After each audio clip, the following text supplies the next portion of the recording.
அவருடைய பார்வை என் மேல விழுகிறது. ஆமென்.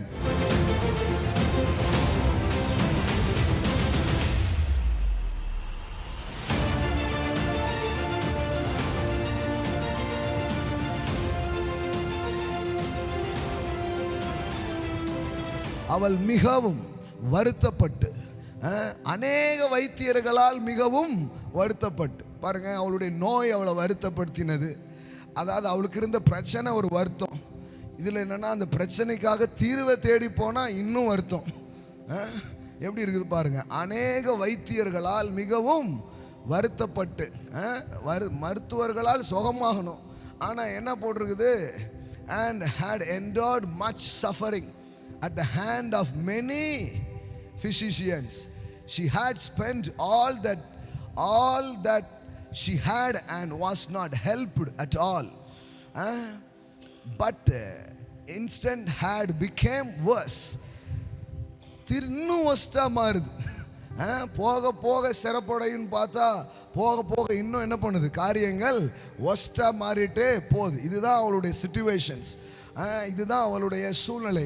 தன் வாழ்க்கையின் தீர்வுக்காக அவள் எல்லோரையும் போய் பார்த்தாள். ஆனால் வேதவசனம் இவ்விதமாய் ஆரம்பிக்கிறது, இயேசு அவளை பார்த்து, இயேசு அவளை பார்த்து. ஆமென். அவருடைய பார்வை என் மேல விழுகிறது. ஆமென். சொன்னார் பாருங்க, ஆகாரம் எங்கிருந்து வருகிறாய் அப்படின்னு சொல்லிட்டு அந்த வனாந்தரத்தில் அந்த ஆகாரை பார்க்கக்கூடிய ஒரு தேவன் ஒருவர் இருந்தார். வாழ்க்கையின் ஸ்ட்ரகிளுக்குள்ளே நீங்கள் போயிட்டு இருக்கலாம். ஒன்று முதல்ல பிடிங்க, ஒருத்தருடைய பார்வை உங்க மேலே இருக்குதுங்க. ஒருத்தர் உங்க மேலே கண்ணோக்கமாக இருக்கிறார். ஆமென். அவர் அவளை பார்த்து. ஆமென், ஆமென், ஆமென், ஆமென். அவ்வளோதான்.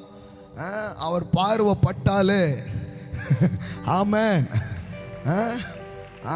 அதனால தான் நம்ம ஊரில் ஏதாவது பிரச்சனை வந்தால் ஒன்று சொல்லுவாங்க, பார்வை பார்க்கணும் அப்படின்ட்டு.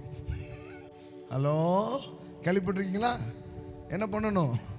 பார்வை பார்த்தா சரியாயிரும். இந்த பிப்ரவரி மாதம் நான் உங்களுக்கு சொல்கிறேன், அவர் பார்வை உங்கள் மேலே பார்க்கறதுனால, அவர் பார்வை உங்க மேல விழுறதுனால எத்தனையோ வருஷம் சரியாகாத காரியம், எத்தனையோ வருஷம் தீராத வியாதிகள், எத்தனையோ வருஷம் மாறாத காரியங்கள், எத்தனையோ வருஷம் உங்களை விட்டு நீங்கி போகாத காரியங்களை அவர் பார்வை. ஆமென். அவர் அவளை பார்த்து. ஆமென். பிரச்சனையில் இருக்கிற ஆளை யாருக்கும் பார்க்கறதுக்கு டைம் இருக்காது. ஏன்னா இன்னைக்கு இருக்கிற சூழ்நிலைக்கு அவங்க கதையை பார்க்கறதுக்கு தான், அவங்கவுங்க வேலையை பார்க்கறதுக்கு தான் அவங்கவுங்களுக்கு டைம் இருக்குது. நமக்கு நிறைய நேரம் வருத்தம், யாரும் பார்க்க மாட்டேங்காங்களே, யாரும் கேட்க மாட்டேங்காங்களே அப்படின்ட்டு. யாரும் பார்த்தாலும் கேட்டாலும் ஒன்றும் தீராது. பார்க்க வேண்டிய ஒருத்தர் உங்களை பார்க்கிறார், கேட்க வேண்டிய ஒருத்தர் கேட்கிறார், நிற்க வேண்டிய ஒருத்தர் நிற்கிறார். ஆமென். ஹல்லேலூயா.